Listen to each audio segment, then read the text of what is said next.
Okay, good morning, everybody. How are you doing today? Let's try that again. Good morning, everybody. How are you doing today?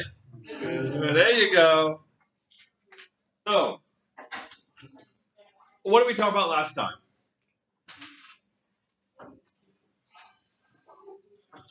GDP, right? And so, do you recall we had a conversation about recession? What is a recession? 2 straight quarters for the economy contracts. So that is the legal definition. That's not technically the economist definition, right? The legal, they need the legal definition for various reasons. We don't really focus on that one. What's the economist definition? Yeah, Kevin. Would it be a significant widespread decline in employment and income output? Mm-hmm. Yep. And technically, it's a real employment and income, right? Adjusted for inflation. But absolutely. Absolutely. So we've talked already about the output and how GDP is not just how much we're producing, it's also equal to total income. Covered that. And what we're doing today is we're now switching over to the employment part of that. Because we actually do care about people. I mean, economists have this reputation of being cold-hearted people. They don't really care about the business or productivity. But really, we care about these things because these are the gateways to human prosperity. What are some of the consequences of unemployment? Why should we care?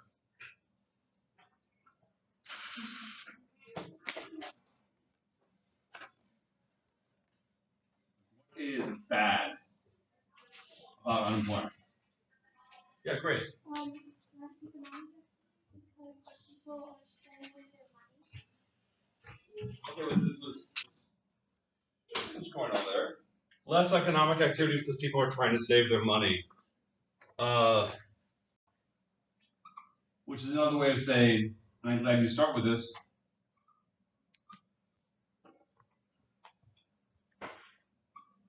People are suffering.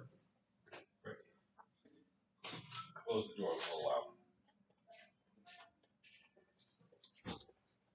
And so that is going to be the underlying cause, the underlying effect, is that people are suffering, and so as a result, less economic activity. And I want to build on that because so that's a really good important part to begin with. People are suffering. Related to that, as implied by the lack of economic activity, don't think in terms of the demand side, think in terms of the supply side. It's also problematic.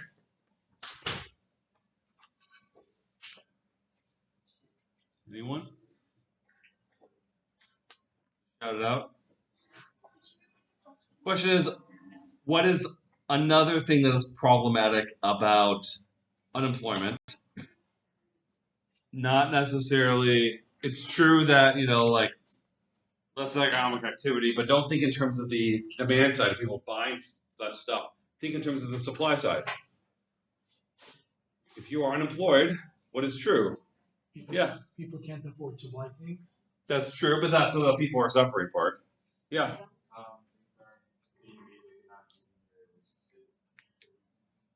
Yeah. Remember we talked about what is economics all about?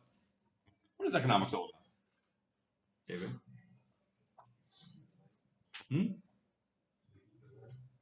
The key to life, yeah. What does that mean?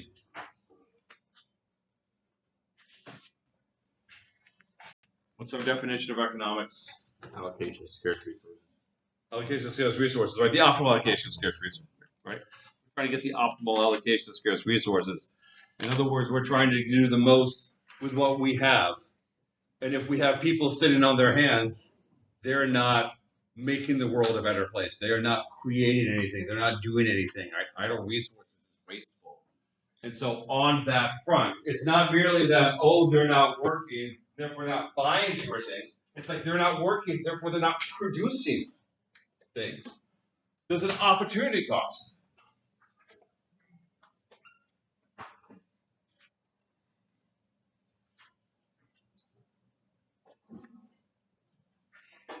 Production, right? They're not contributing to GDP. And again, GDP is not necessarily the goal in life, but if people don't want to work and they just want to play and do things with their time, if they're retired and so forth, that's not inherently bad. That's fine.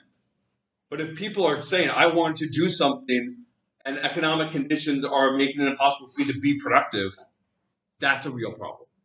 That is not something we want.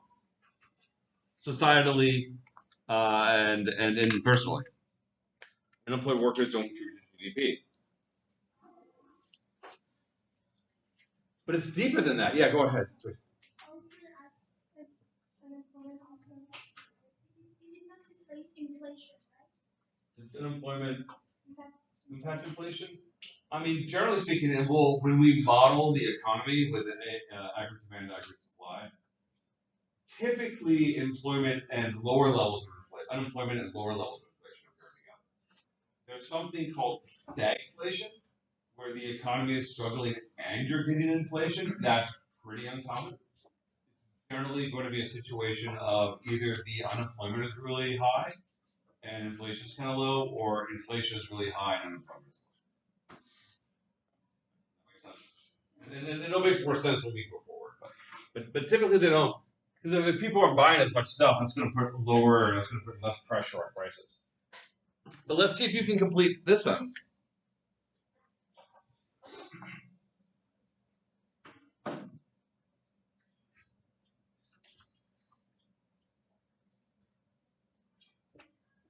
The longer you're unemployed,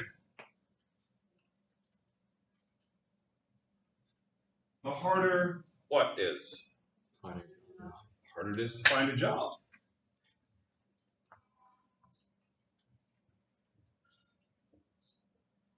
Why is that? What's going on? Yeah, Grace. you're like losing, well, not losing, but your skills and potential. Sure. There's an element of skill decay. Absolutely. But this is going to be true even with jobs that may not have a sort of huge, like if you're a computer programmer or something like that, then being unemployed for long periods of time is a real problem because what is the best practices is constantly changing. And so if you're not up on that, then the skill decay is really real. But if you're a nurse, it might be some, you've forgotten what it's like to be a nurse, but presumably if you're trained and you've had 10 years experience and you take 2 years off, it's unlikely that you're going to be completely you're not set at zero, and people realize that. There's some of that, but that's not the only thing that's going on. Liam.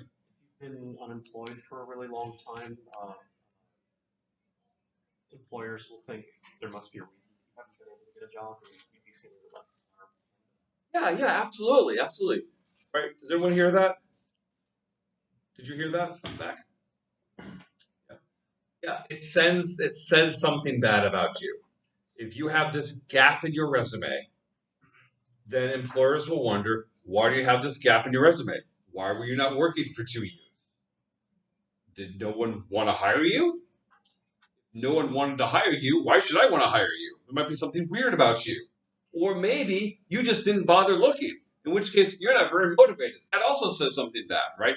Maybe you couldn't get a job because you were in prison. I don't know. And that's literally something that I was on a search committee at my old institution. And that was something that my colleague was explicitly warned about by HR. It's like, look for gaps in resume because you don't know what the person was doing. They could have been in jail. You don't know. Right? All this is bad. All this is bad.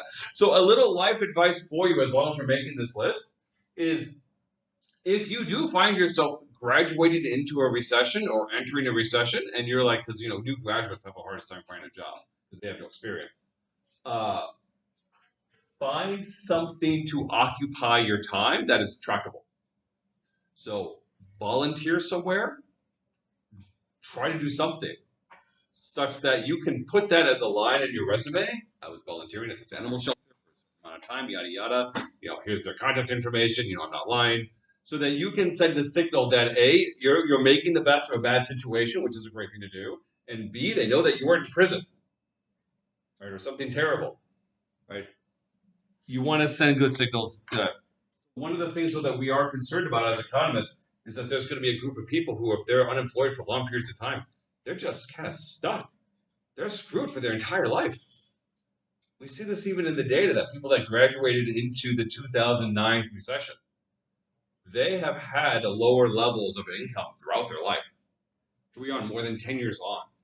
They still suffer on their income levels because it's hard to build off things. You lose that time, you lose a lot. Speaking of long-term consequences,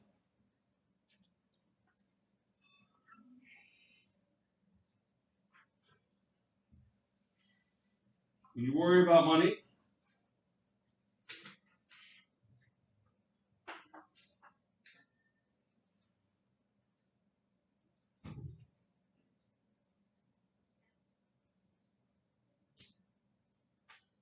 everything else becomes harder.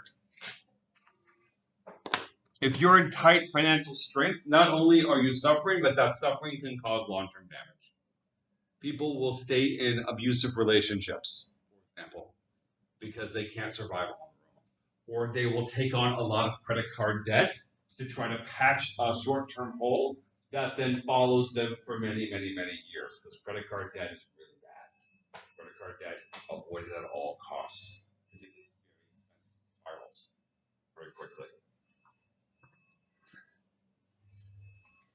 So there is short-term problems, there are long-term problems. Economists, we really do care about making lots of unemployment rare. Now, not all unemployment goes with this, right? As we'll discuss, but it is a real danger. So my question for you, since we're so concerned about it, is: are you unemployed? How many of you consider yourself to be unemployed? Why do you consider yourself to be unemployed?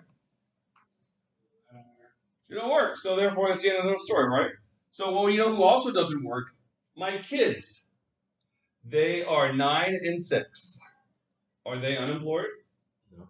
No. Well, why not? They don't work. I try to get them to do stuff around the house, and still don't even do that. You're not candidates for jobs. Not candidates for jobs, right? So, in other words, when we say we want to count people as unemployed, it can't be simple, right? We have to make a list. So let's do requirements to be considered unemployed.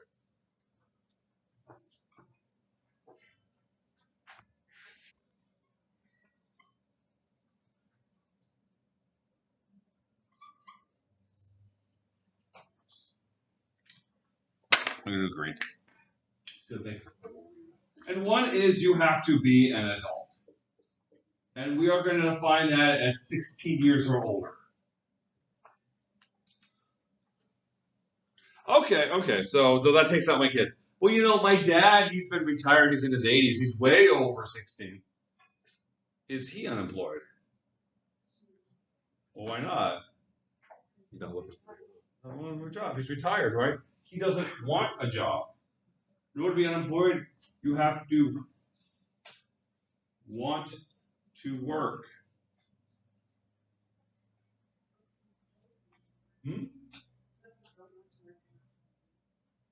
Well, there's more than that too, because there are. But yes, if you don't want to work, then you won't be considered unemployed. And we'll talk a little more about that in a minute. But that's not all. That's not all.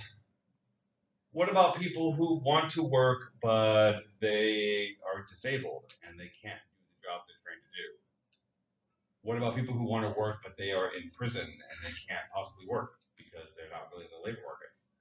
I mean, they can work a little side job, but that's not really part of it. You don't compete with them. What about those people? Are they unemployed? Yeah. They're not able to work. You have to be able to work.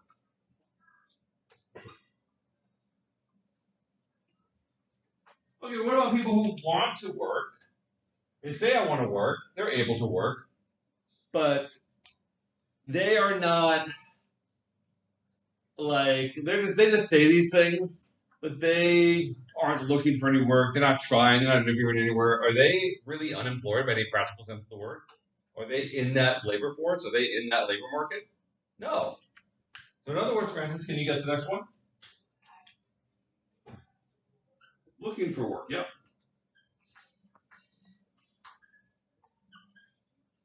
You can imagine that there are people who are looking, they're seeing what jobs are available, but they actually don't want to work because they're just curious. Maybe they're planning for the future.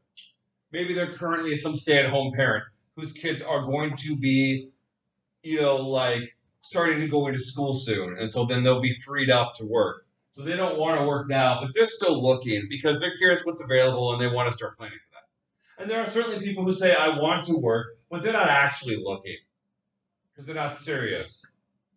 So we have both of these requirements here. Okay, so if you're an adult and you want to work, and you're able to work, and you're looking for work, you're unemployed, there's one more requirement to be unemployed.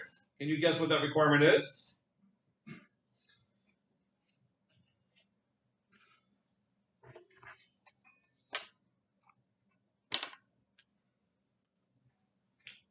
Yeah? You have to file for unemployment. Nope.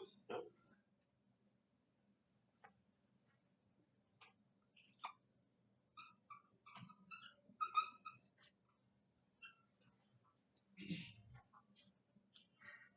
Not have a job.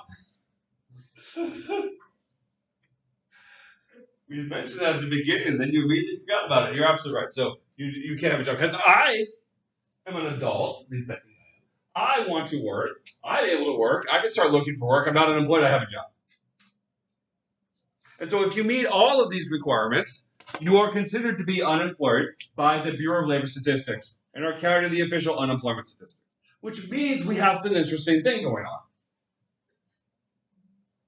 Because there are people who don't want to work. There are people who are not able to work. There are people who are not looking for work and they don't have a job.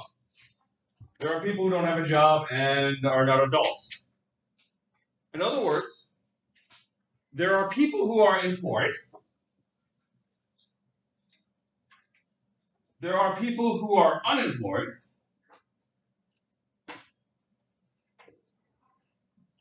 And there are people who are neither employed nor unemployed. If you take all the people who are employed, add up all the people who are unemployed, you get what we call the labor force. And the third group of people are people who are not in the labor force. My children are not in the labor force. My dad is not in the labor force. Stay-at-home parents are not in the labor force. Are you looking for work? Do you have a job? You are not in the labor force.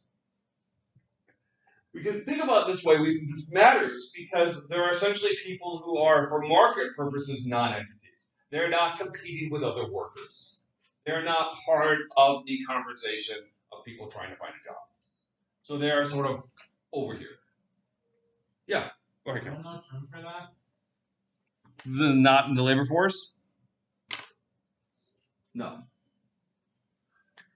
So you're either employed or unemployed. So there's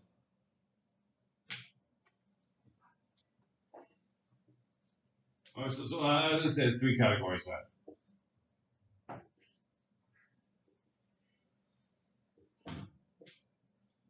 Employed, unemployed,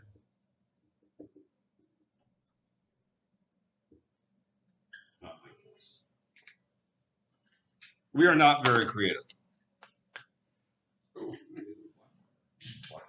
Oh, sorry. You should be knocking. How long we got there? You should knock. I can't necessarily tell. I'm focused on that.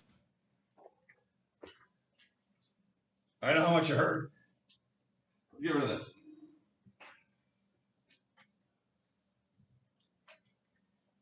Okay. So some calculations to get the official unemployment rate.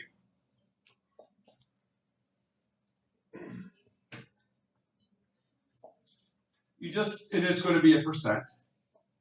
You take all of the unemployed people.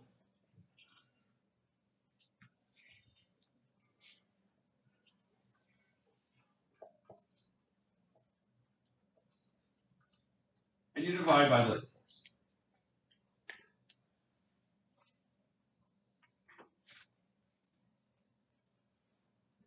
And that's it. Now, this is a bit controversial in the way it's done. Because there's a problem. Does anyone see a potential problem? How many of you have looked for a job? have gone into the labor force and started looking. You have? Yeah. Well, what's it like? It depends on what kind of job you're looking for. Well, what kind of job? What was it like for you?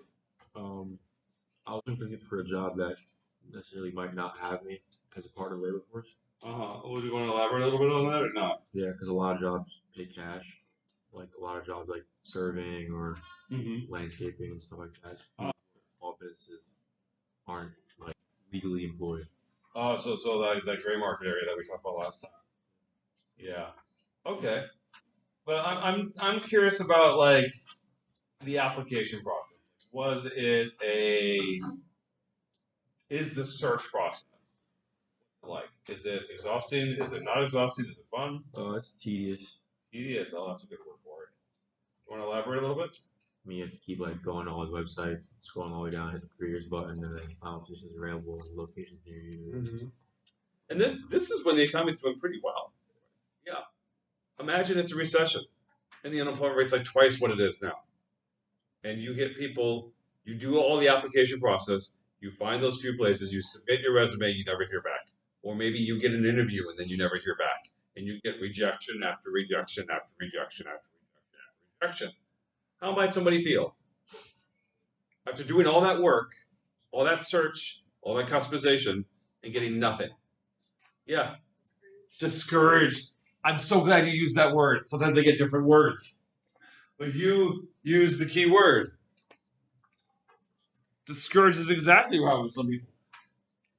And so if you are discouraged, what might you stop doing? You might start looking. But note, if you stop looking,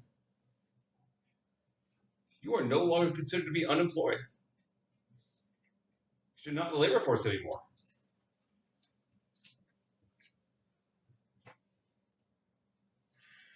So it's worth emphasizing that this measure does not include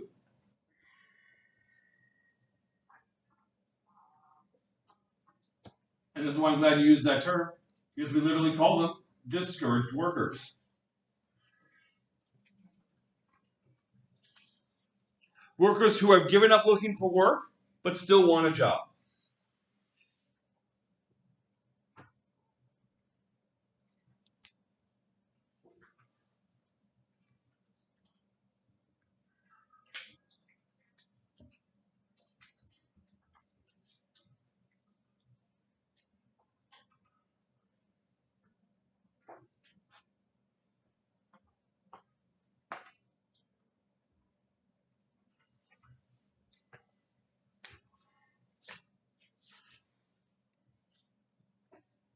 Okay. So some people say, well, that's some bullshit because they're still unemployed in all practical, real sense of the word, right? I erased my list, but they're still suffering. They still have these long-term consequences. So why don't we care about them? Why don't we include them in the unemployment rate? Well, here's the thing about the unemployment rate. Is well, the number I gave you, the unemployed divided by the labor force, that gives you the official unemployment rate. But that is not the only way we measure unemployment. Because there is not one way that the Bureau of Labor Statistics measures unemployment. There are 6. This is better when it comes on immediately and it pops up. There it is. More dramatic. I need to work my time. So, here is U3, the official unemployment rate. And as of, because we obviously don't have the March numbers out yet because we're still in March, but February 2025, the most recent number we have, it's 4.1%.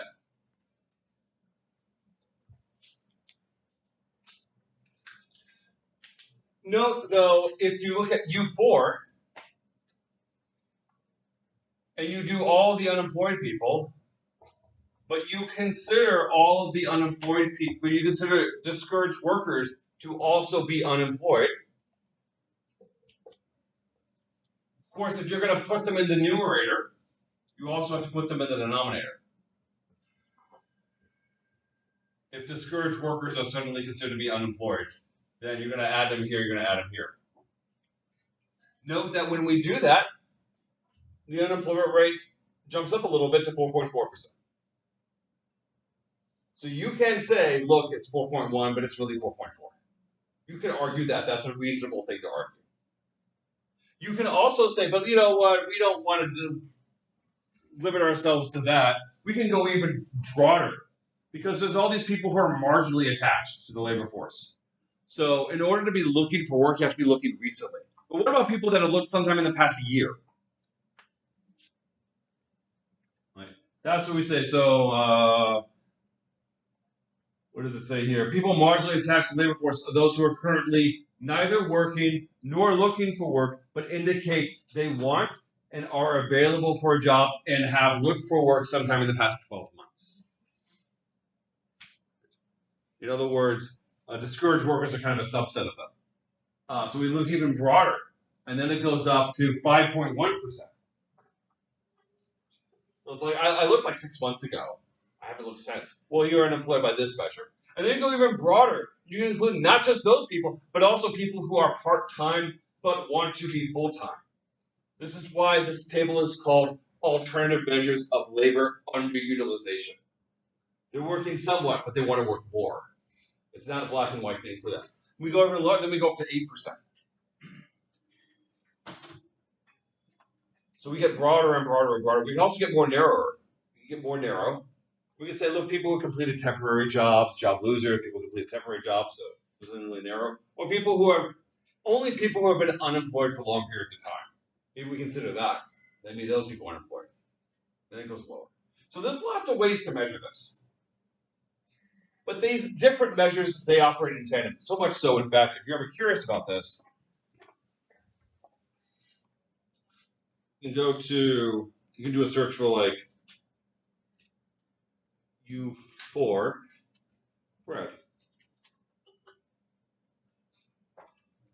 And this will give us the official unemployment rate plus discouraged workers, the discouraged workers version. And then if you want, you can throw on another line. You can say we're going to add we're going to add a line. We're going to add on like the unemployment rate, the official one.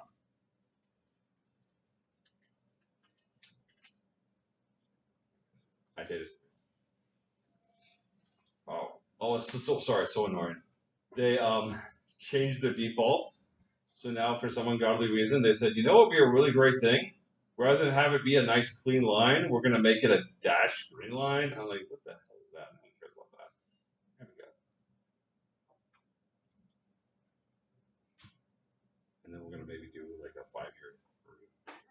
Hold on, now I lost it.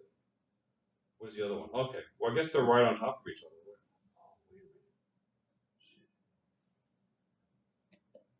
Line 1. I thought line 1 was U4. Oh, well, that's unfortunate. Let's delete this line because this line is totally worthless. Sorry if for some reason defaulted to.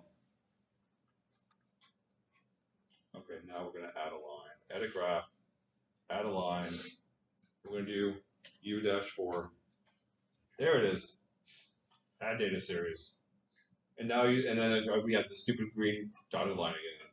So we're going to customize that away. And then you can see, look, they operate in tandem, but U4 is just a little higher.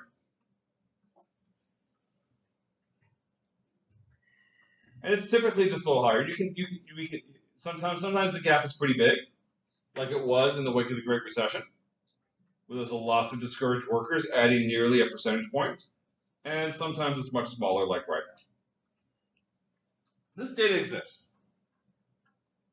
Any questions?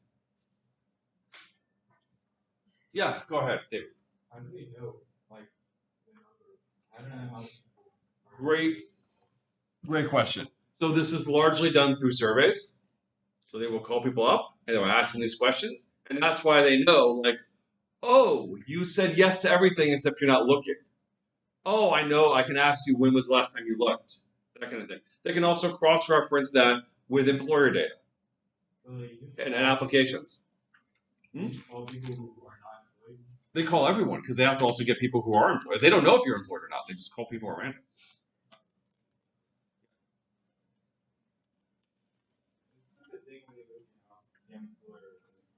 I mean, that's census. That happens every 10 years. This is more like we're trying to just get a sample. So if you're like, I never gotten one of these calls, it's like, well, they don't need a very big sample to get a sense of like what the issue is. Yeah. Can they really get effective data that way nowadays? Yeah, I mean, it's not like they're relying on landlines. There's a myth that they only rely on landlines. That's not true. Even then, at least a lot of your people don't answer phones, period, anymore. I mean, yeah, you could argue that maybe like, I mean, they are aware of that kind of issue, so I don't know the latest techniques to try to get to people. In some ways, they have the same issue that polling data people do as well, because it's essentially a poll. It's only But yeah, at the same time, like if you're not asking directly about politics, people are more likely, you know, we're just for the BS, we're just trying to get a sense of the labor force, right? It's not like we're polling for one candidate or another that can trigger some partisanship that necessarily won't. I feel like if someone called me saying, "Well, calling about your unemployment," I'd probably hang up or something. It's a scam. Yeah, I mean, they might just say we're from the TLS. I don't know, but and then they if you want to answer some survey questions. There's always these issues. If you know your stats, there's always these concerns about bias. But then the question is, are the people who are hanging up different than the people who answered the question? Like in some way that would affect these numbers? If anything, I would think that the unemployed people are more likely to answer. They have more time. But they are aware of these various issues. One way to check is that these things make logical sense. Like when there is a recession, the unemployment rate goes up. When there's a recovery, you see it go down. So that at least gives us some reason to be confident in these numbers. But again, they can also check this against payroll information, see if it makes sense. Right? They have information too on unemployment claims to see if that makes sense. There are ways to check. It's not just pure data, like the GDP numbers. There's ways to check the GDP numbers. They estimate in two different ways. So there's ways to see if these unemployment rate numbers make sense, and they come out every single month as well. So they're pretty good at it. Okay. Any questions?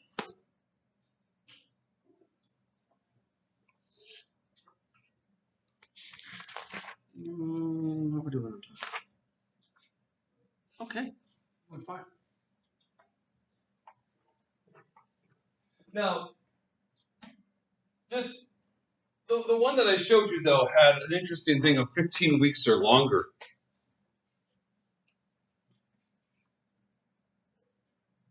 Right, people unemployed 15 weeks or longer percent of civilian labor force. Again, we typically focus on the civilian labor force because the military doesn't always give us the data we want. So this is fine. We're just looking at the civilians.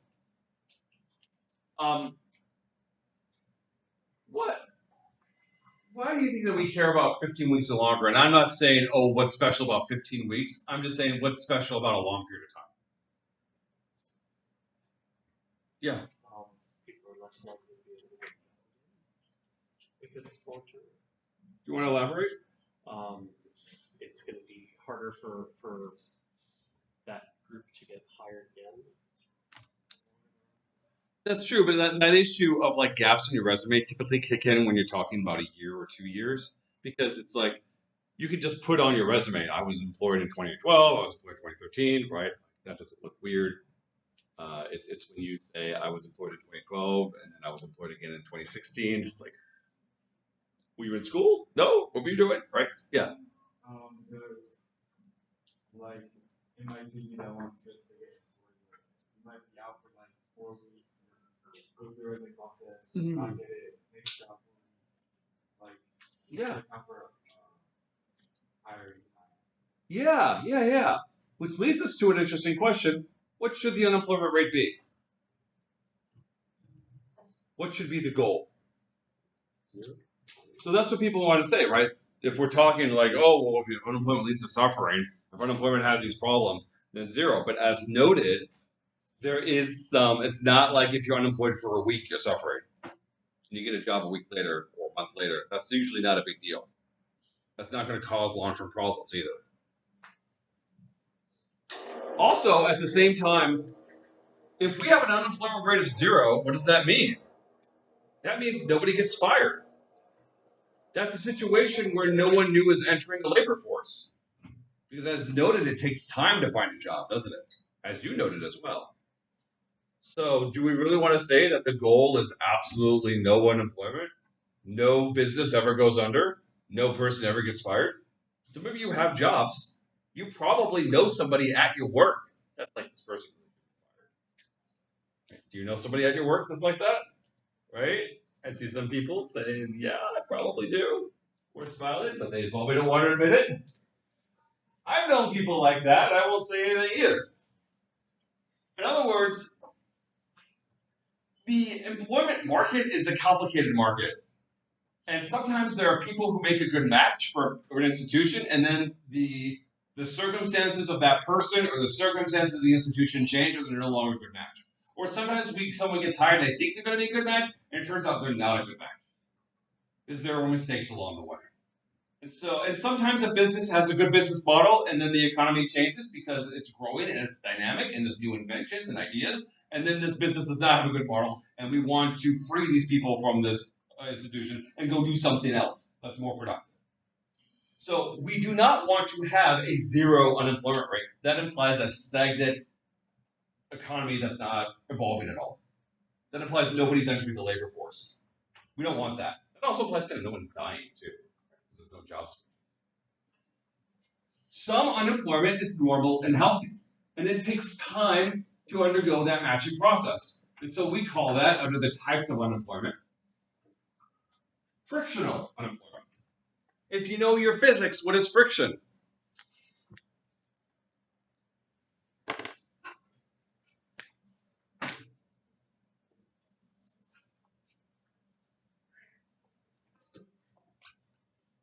Anyone? What is friction? Yeah.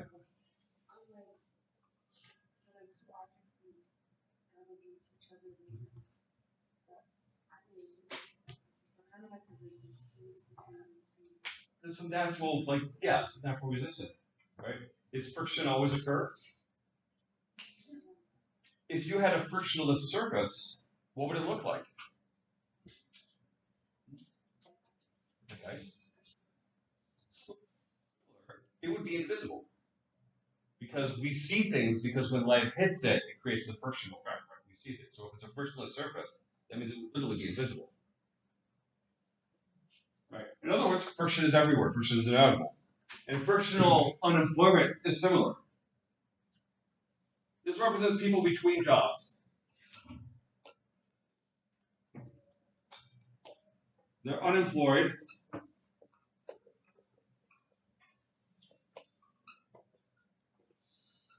Due to normal delays in the matching process.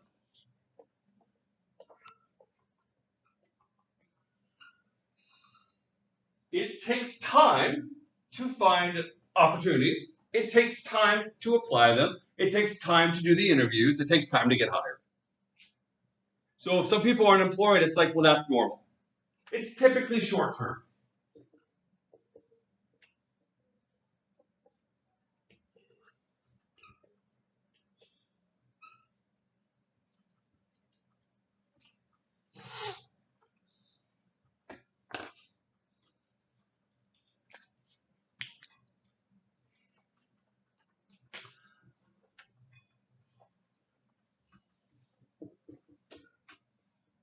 Another kind of unemployment is structural. How many of you have ever moved a long distance, say across country or from a different country? Yeah, where was your? From Brazil to the US, was that easy? No. It was very difficult. Absolutely. Maite, what did you say? From Argentina to the From Argentina, right nearby, right? Also, I assume I came alone, so it was really hard, right? And there's a lot of logistics involved in changing countries. There's a lot of this, like just moving all your stuff and then figuring out all the passport information or visa information and all this. It's hard. And even if you moved within the country, if you moved from another state, a completely different state, it's also a big pain in the ass. I used to live there was a while I lived in California, and we moved out here. That was hard. So sometimes though, where your job is, what you are trained to do, is not. There are not jobs available where you live. And so moving to a new location unlocks lots of job opportunities. But as noted, the moving process takes time. Similarly, sometimes you are trained to do something, but you need a little bit more training, a little bit more certification in order to get that, in order to cross into a place where you can be employed. And that certification takes time. Here at Montgomery College, we have the workforce development, continuing education area. We train people in lots of different practical skills and get certification in lots of different things. But that takes time. It can take a few weeks, it can take a few months. The issue then is not, I just have to find the right job. It's I have to change something about myself in order to get that job. We call that structural unemployment.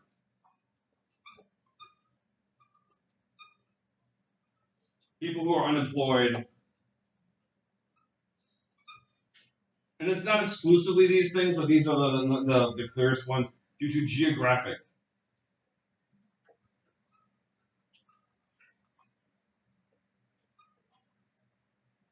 or skill mismatch. We sometimes say that the minimum wage, increase in the minimum wage, increases structural unemployment. Because if you're saying, oh, legally you have to pay more for people to be hired, then you're essentially saying, well, then your standards have risen. And so people might have to do some more training to justify that higher wage.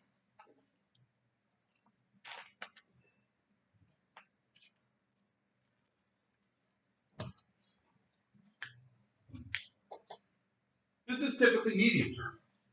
It doesn't take weeks, but it can take, I should emphasize, typically medium term.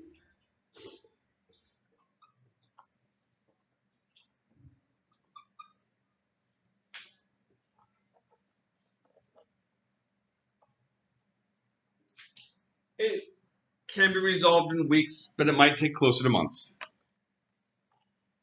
It's still not a big deal. It's again, if you have structural unemployment at some level, that is a sign of a dynamic economy.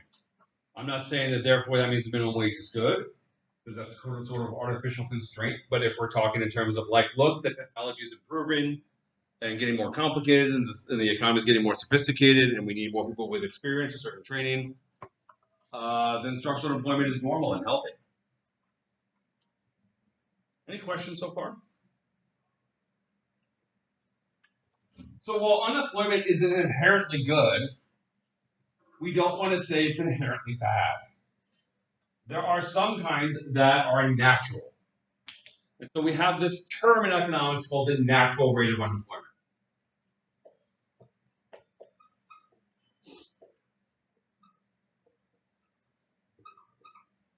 The natural rate of unemployment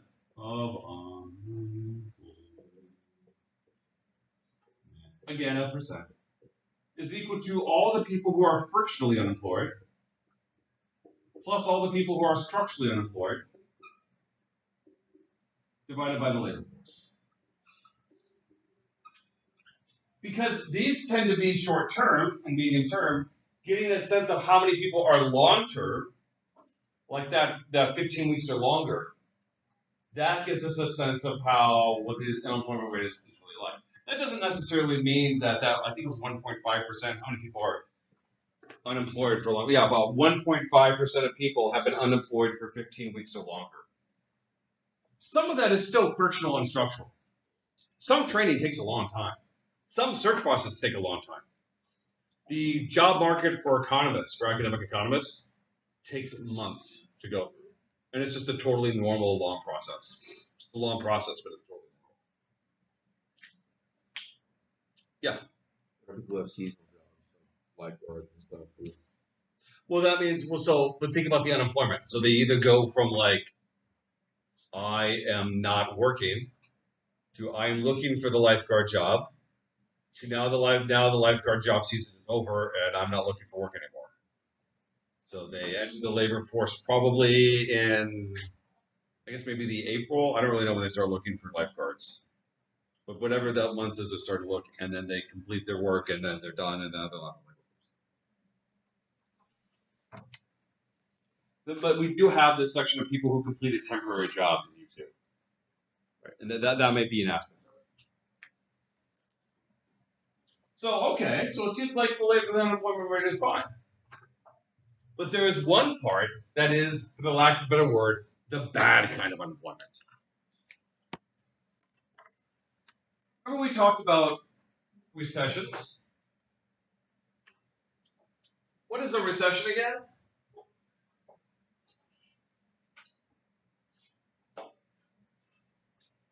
Yeah, go ahead. The unemployment rate starts increasing. The economy is moving. A significant and widespread, right? Decline in employment, right? Or increase in unemployment. Oh. But then after a recession is over, things get better, right? What is that called? Does anyone know what that's called? A recovery. And then at some point later, things go bad again. And we have this up and down, recovery, recession, recovery, recession, recovery, recession. Does anyone know what this pattern is called?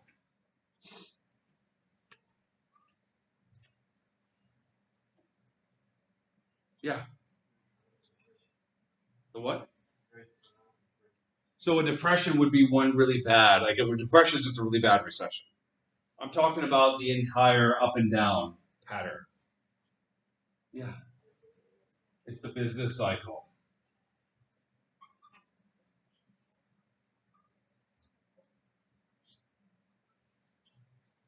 And that leads us to our third type of unemployment.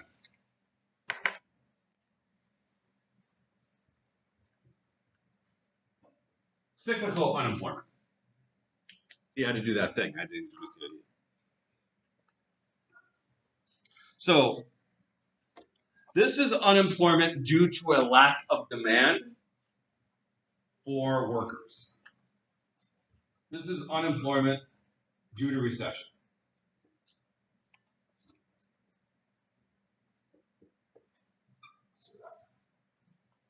There's people between jobs, people.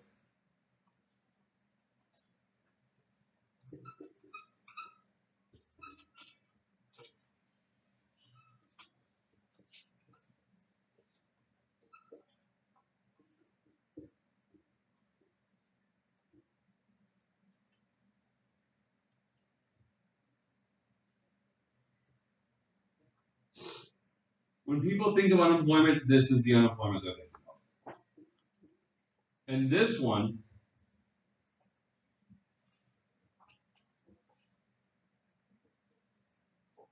is typically long term. Because in order for cyclical unemployment to go away, first you have to wait for the recession to be over and the recovery to begin. Then you have to go through the long process of matching. And this process can take a long time.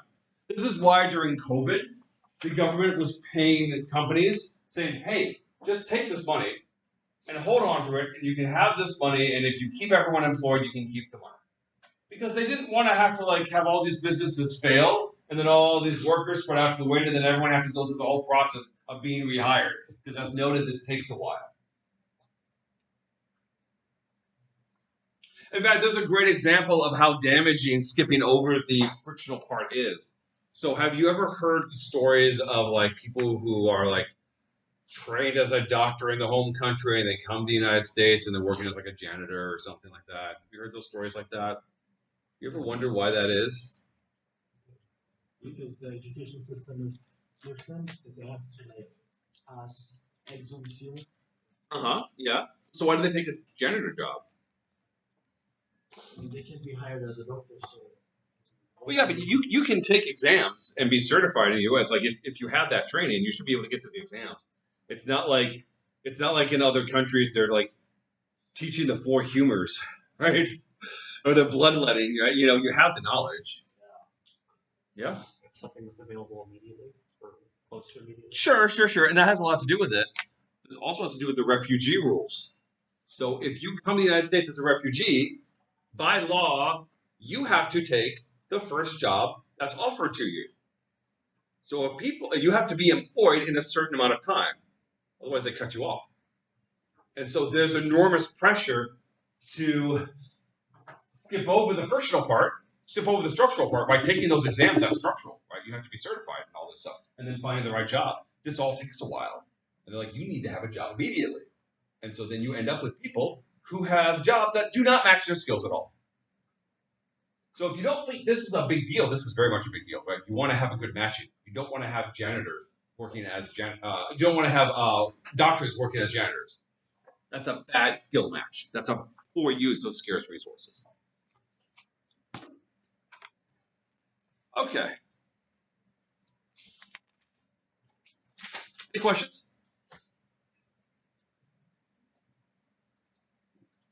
Great. So those are our 4 basic types. Again, typically short term, typically medium term, typically long term. These are not set in stone. So just because something takes a long time doesn't mean it has to be cyclical. Just because we have 1.5% for U1, that covers 15 weeks or longer, that doesn't mean the cyclical unemployment. We do not know what the natural rate is. We used to say it was 5%. Then we started getting numbers of like 4% and 3%. And we're like, this is probably not the natural rate anymore. And there's good reason to think that the natural rate of unemployment has gone down than it was, say, in the 90s. Why? What was that? What do you mean? Why content creators? You can make yourself, especially now with social media, Uh-huh. you know, be a content creator or have an online business where you're kind of in control and you're Yeah, and I'm glad you bring that up because critically, in order for us to, I'm going to raise the requirements, which I have, in order for you to consider not have a job, it doesn't matter how much you get paid as long as you are getting paid for some sort of work. So if you are a content creator and you're working and you're just getting paid tiny amounts of money for it because you're just starting out, you still have a job. You're getting paid for work. That's not the reason I was thinking of, but that's probably part of the story. I don't know if that's the dominant story though. Yeah. Why say higher minimum wage? So we keep in mind what I was saying. When you get a higher minimum wage, you're also increasing structural unemployment because you're making it harder to hire people. You're saying, "Oh, yes, you're right. More people are interested in working, but you're also getting fewer people who want to hire, and so that is increasing people looking for work, able to work, willing to work, and that is decreasing the number of people who want to work, who want to hire. So that should increase. Yeah, go ahead. Not only is the cost of living higher, but the way you deal with the cost of living is different. Okay, so why should that decrease the natural rate? Because people can't last as long without a job. Oh, so people are kind of more desperate. Not even more desperate, but just there's a shorter cycle on things. There's less buffer space before things really start to add up. Well, that's what I mean, right? They're more desperate, right? They'll take any job, right? They just want a job, but because as you said, so maybe, right? Maybe that. That's possible. It's not what I'm thinking of. Yeah. Does that have to do with the labor force growing? No, because that's going to be the numerator and the denominator. So we'll talk about labor force participation rate in a moment. What did you do when you were looking for a job? What? How did you do that? Online. Online. Did you find lots of jobs online? Yeah. How would you have done that in the 90s Knock or on the doors. 80s? What? I did knock on doors. You have to knock on doors. You have to wander around. You have to pull out the classifieds and scour things. It's a lot harder. It's a lot easier to find jobs now because of technology. It's a lot easier to find opportunities. And so that reduces frictional unemployment because people can match up better. And now with Zoom, right? You don't even have to like travel if you're interviewing in a different place. It's a lot easier to schedule an interview, a live interview, because you can just do it over Zoom. So there's reason to think that this is lower than it used to be. Also, too, online training makes it easier to get certified for stuff. Right? So the structural unemployment rate's probably falling as well. So maybe that's what's going on. I'm not saying that's the only thing, but that's the first thing I think of, and these other issues too about the cost of living and so forth. Those also matter too, to various effects. It's not clear what the new natural rate is. We don't know, but it seems to be lower. Because you saw that we used to say it was about 5, and you see all the numbers. It's 4.1 now. But you brought up something else interesting. So just as we have unemployment rate, unemployed divided by labor force, we're also curious, what percent of the population are in the labor force? And we call this the labor force participation.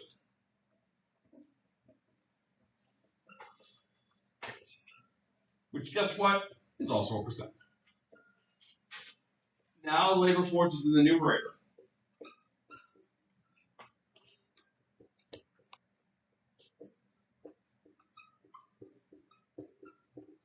An adult population is in the denominator. And this adult population is short for you have to be 16 or older. You have to be civilian, because again, the military doesn't like telling us what's going on. And you have to be one of my favorite words in the English language, because it's so long, non-institutionalized. What does non-institutionalized mean? Nope. You're not what? Not maybe a mental facility, not going to be the dominant reason, but that would include that. The dominant one is not what? Not in union. Not in union. Not in jail. Not in jail, not in prison. Because again, if you're in jail, if you're in prison, you can't work. So like, why would we consider you as a factor? Right? For purposes of figuring out the labor force participation.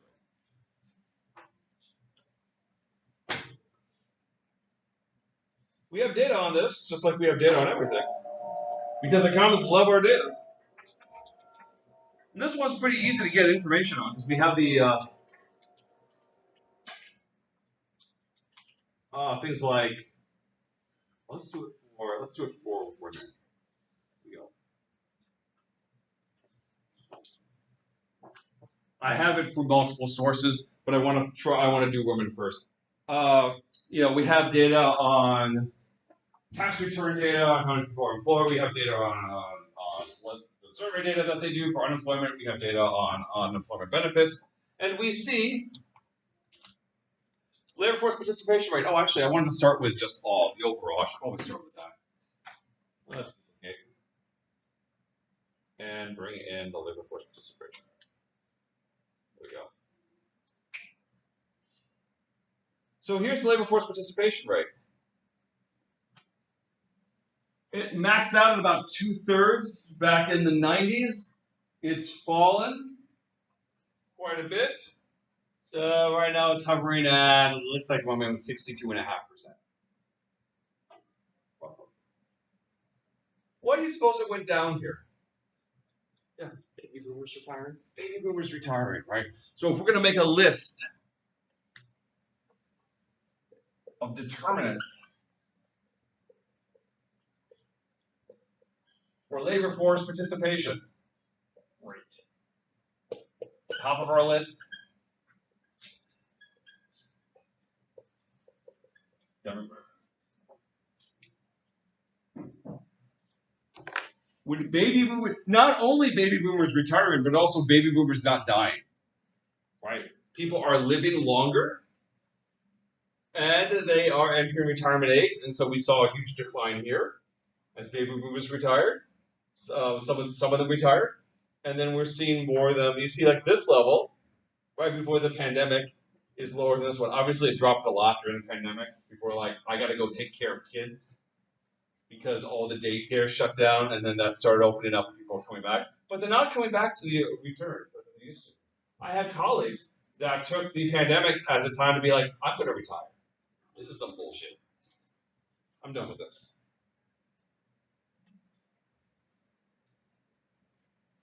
Any questions so far? What's another demographic factor that might affect the labor force?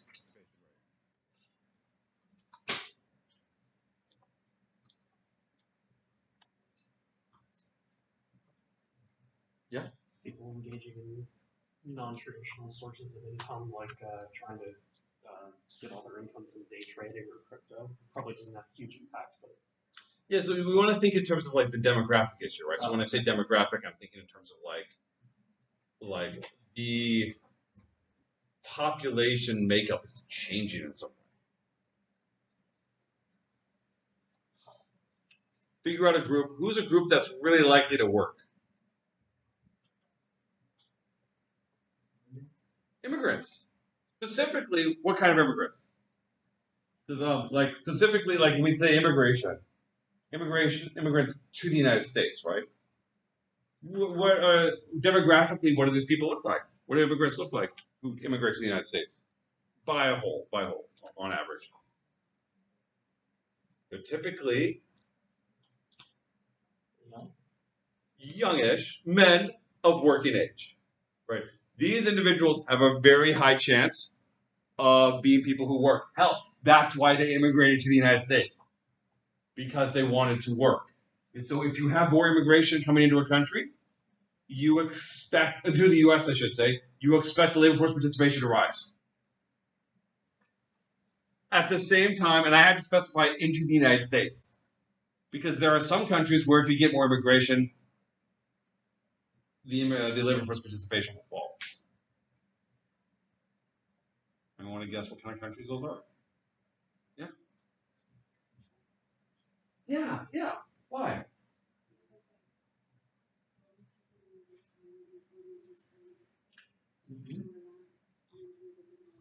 Exactly. Right. Some immigrate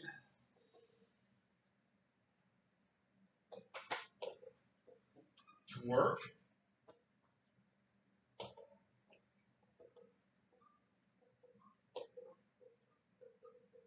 Some immigrate to retire.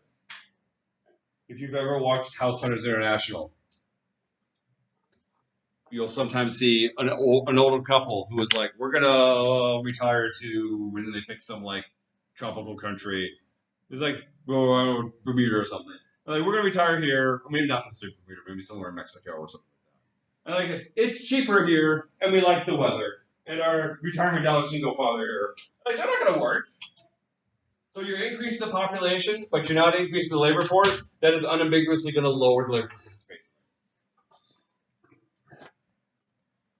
The other thing that can determine the big determinant of the labor force participation rate is our friend, Vincent. Something easy inside.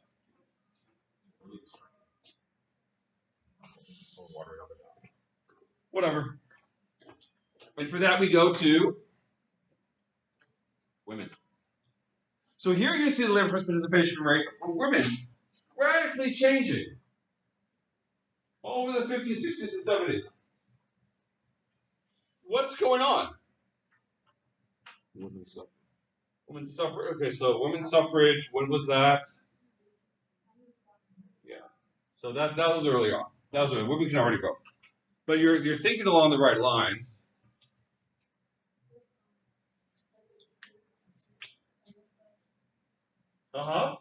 So there's kind of three factors we can put into the incentives, right? So life for women in the 1950s and 60s, if they tried to work, what kind of barriers did they face?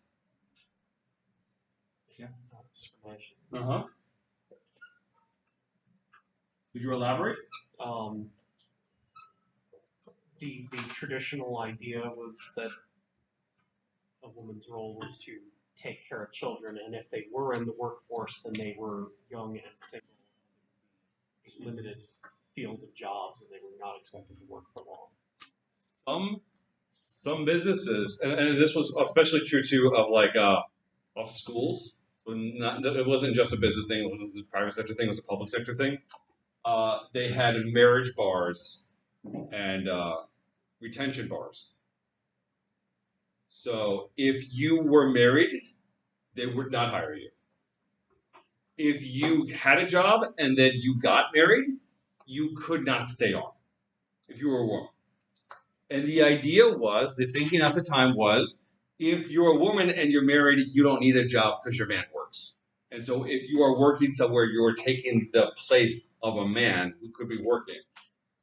So they were sometimes explicitly fired because they got married, or explicitly not hired. So, sorry, we got a marriage bar, we're not hiring you. We're not going to hire you. I mean, there are also cultural changes. So anyone else want to some of these cultural changes, not just it was hard to find a job, but other issues that they feared that they face due to discrimination. So that helped change that, but it wasn't just that they wouldn't get hired. I'm asking, like, so in some cases during the 50s and 60s, they wouldn't get hired because they were women. There are issues related to that too that they would not experience. Yeah. So sometimes they wouldn't get educated, right? Sometimes they would have trouble getting education. Right? We'll talk about that in a little bit. That's a slightly different issue. But they didn't experience that discrimination on the education level. And I'm also thinking in terms of advancement. You can get a job, but because you're a woman, they would not advance you. They would not promote you. So you sort of stuck at some mid-tier level. And so the cultural changes that came about, both in terms of feminism, in terms of people challenging this sort of status quo, in terms of also the legal aspect of it. Those changed the incentives, and now women who worked were not looked down upon, and now women who worked could advance, and now women who wanted to work could get hired. And those changes of incentive encouraged women to enter the labor force. But there were also economic changes.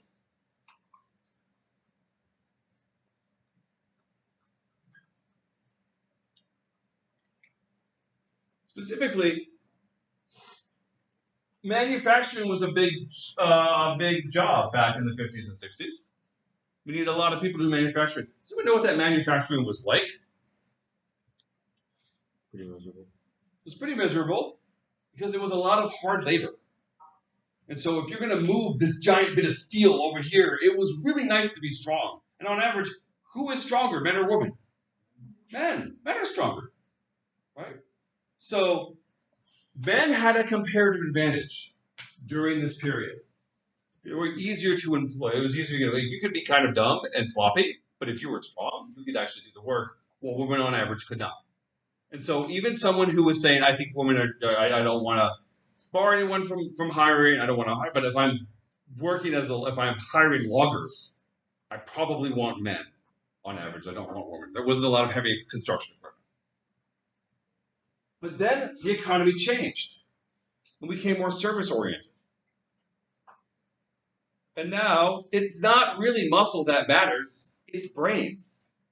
Men have a comparative advantage when it comes to muscle. Men do not have a comparative advantage when it comes to brains. Oh my God. Hey, that's some stupid people. Men.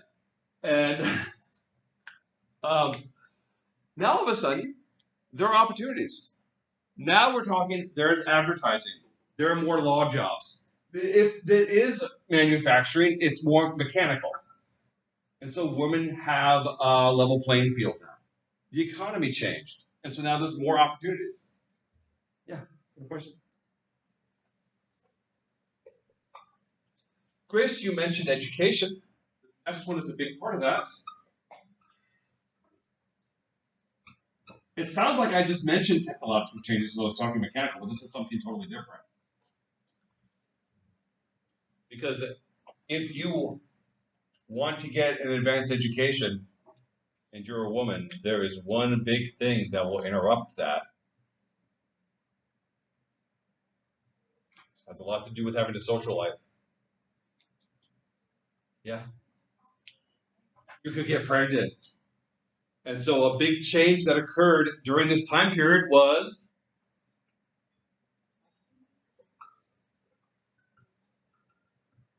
the pill. Birth control.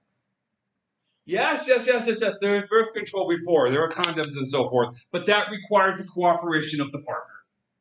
And now for the first time, because of the pill, women had complete authority, complete autonomy, and they could decide when they were to be available to start having kids.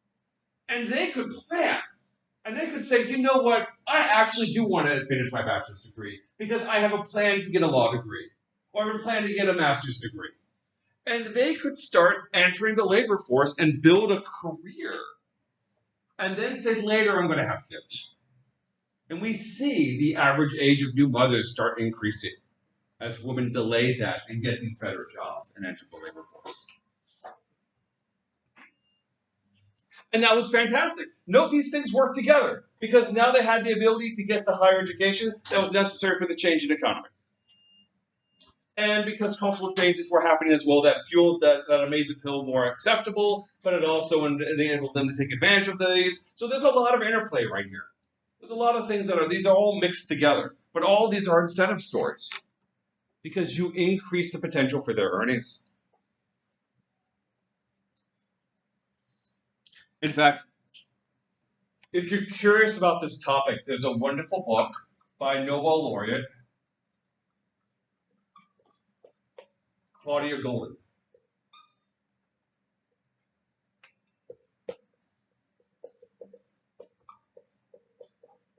Called Career and Family. And it is about how women over the century, it's about essentially this change, and how women over the past century transformed how they approach career and family, how they try to strike that balance, and tracks it through the different generations.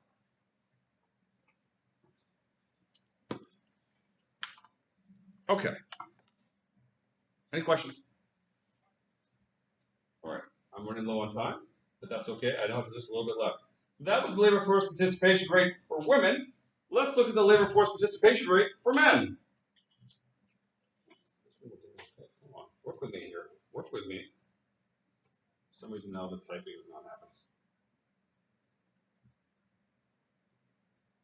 Why are you not typing? There we go.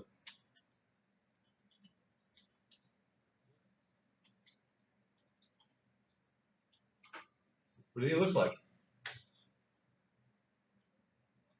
Isn't it? Down. We don't know exactly why. One theory, I think makes a lot of sense, is that during this period, as women are becoming more employed, men are suddenly having to compete with women before they did. Because before you just be like, I'm strong, I'm kind of stupid, and I don't show up on time, but at least I can lift things. And now it's like that kind of stupid, irresponsible person used to be able to get a job, now they can't. And for some reason level, they didn't update their skills.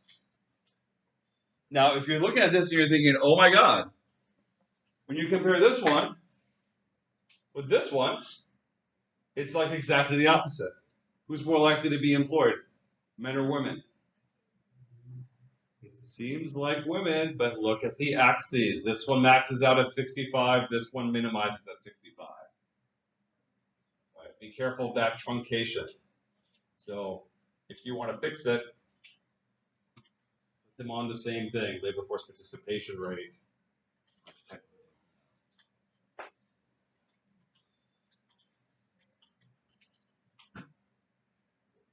Women.